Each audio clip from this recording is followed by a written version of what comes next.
ও মাইয়া মাইয়া গো, এই দেখো নীল জল দেখতে পাইতেছো? অনেকদিন পরে এমন হয়েছে।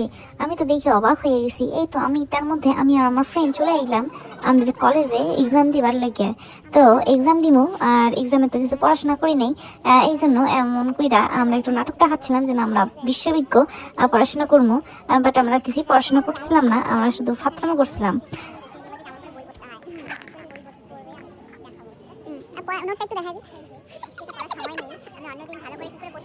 ফাত্রামো করতে করতে দেখি আমার বন্ধুগুলাও চলে আইসে।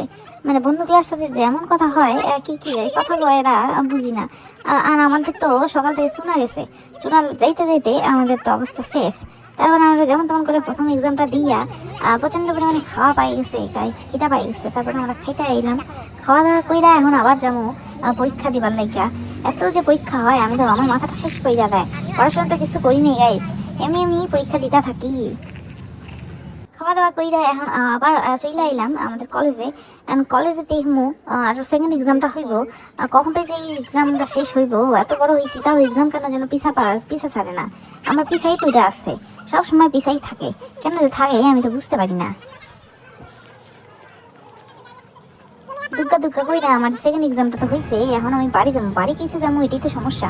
আমার তো ট্রেন চলে গেছে, এখন আমি বাড়ি যাবো কিসে?